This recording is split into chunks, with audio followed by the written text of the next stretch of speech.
Good morning, Mr. Zip, Zip, Zip, with your haircut just as short as mine. Good morning, Mr. Zip, Zip, Zip, you're surely looking fine. Ashes to ashes and dust to dust, if the camels don't get you, the Fatimas must. Good morning, Mr. Zip, Zip, Zip, with your haircut just as short as, haircut just as short as mine.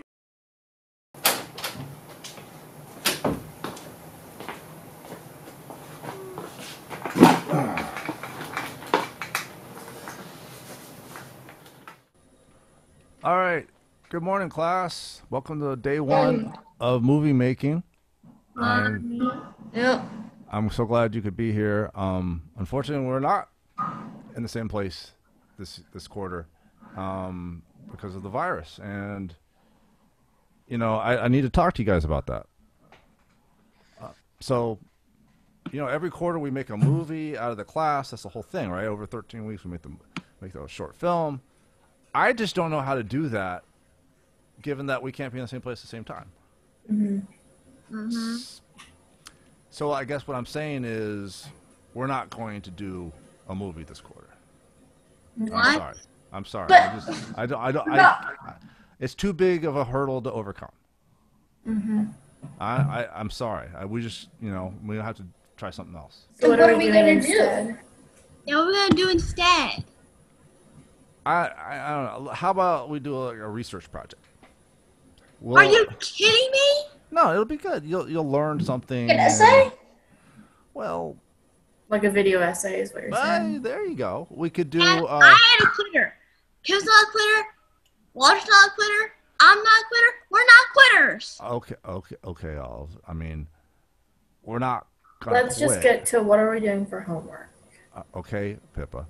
So I guess what I'm saying is, let's look at what happened during the Spanish flu pandemic about 100 years ago.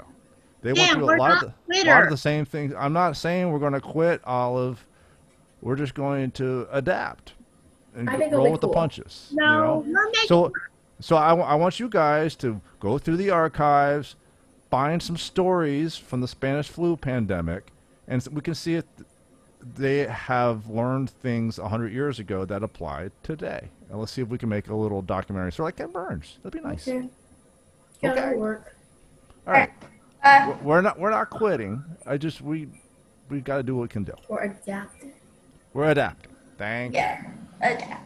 Okay. So I guess that's all we got time for. So get to work, and we'll see what happens next week, and we'll start putting it together. Okay, we'll see you next week then, and I'll get a lot of footage and stuff like that. Okay. Yeah.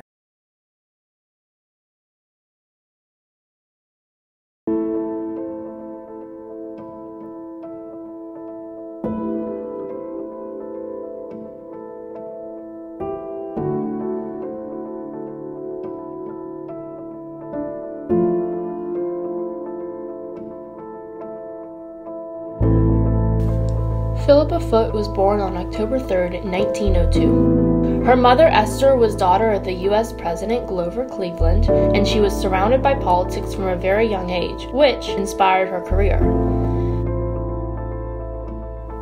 In 1918, Philippa had to endure one of the world's worst pandemics, the Spanish flu. During this time, 17-year-old Philippa advocated for wearing masks and keeping good hygiene, which many believed did not stop the virus.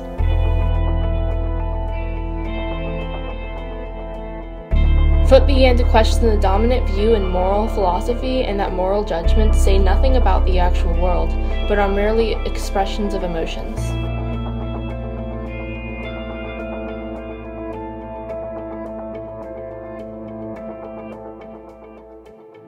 The WSPU is a group led by Emmeline Pankhurst. Their aim was to gain equal voting rights for women.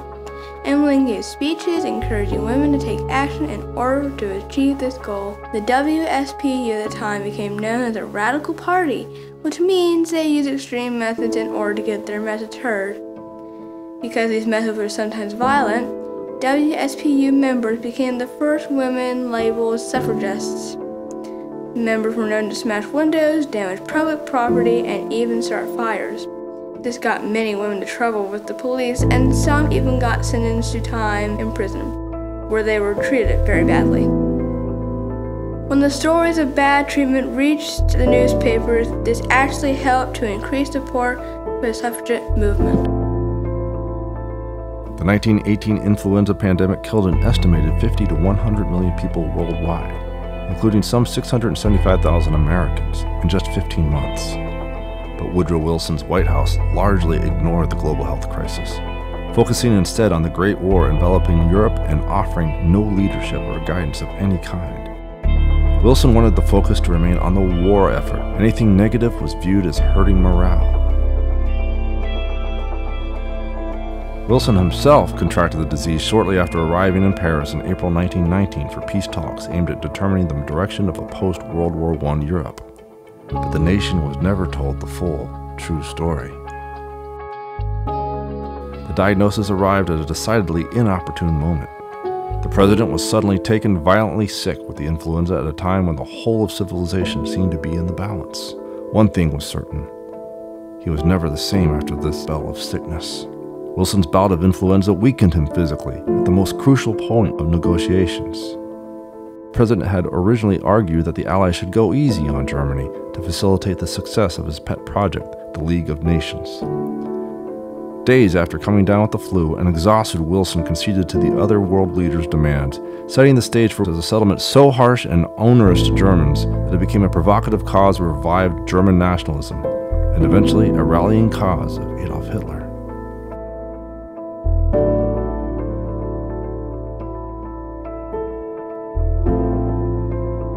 William Harris Dempsey, aka Jack Dempsey, born on June 24, 1895, died on May 31, 1983, nicknamed Kid Blackie in the Manasseh Mauler, was an American professional boxer who competed in 1914 to 1927 and resigned as the world heavyweight champion from 1919 to 1926.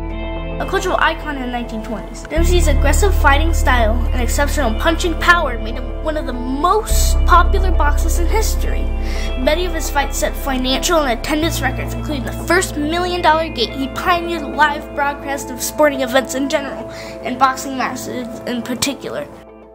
Dempsey's ranked the 10th on Ring Magazine's list of all-time heavyweights among the top greatest punchers of all time.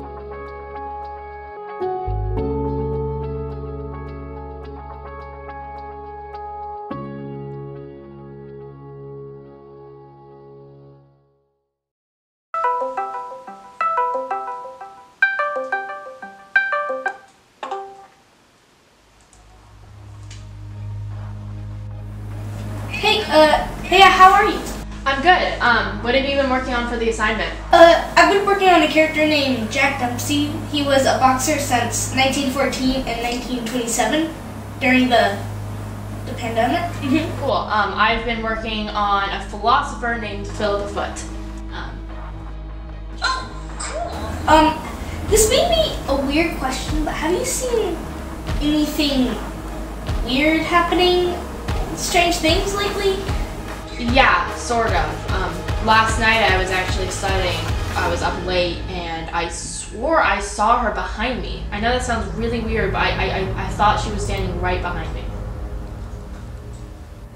Yeah, I've been seeing Jack Dempsey, my character I've been working on, outside my windows and his reflection in the mirror. It's really weird. Yeah, I'm glad I'm not the only one. It's been really freaking me out. I wonder if the others are like seeing stuff too. I could ask Olive and Dan next class maybe. Let me know if anything suspicious happens again. Yeah, I will. And then if so, call me. Yes, I will. Awesome. Okay. Bye.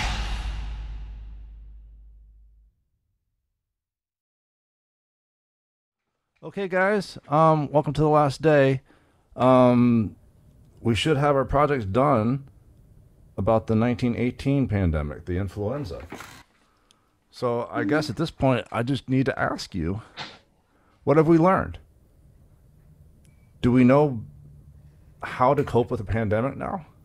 Can we glean anything from the past about how these people coped with this global pandemic? Is there anything we can take forward and use for our current situation? Anyone? Anyone? Anyone Got anything they want to put in? Guys? Guys? Anyone?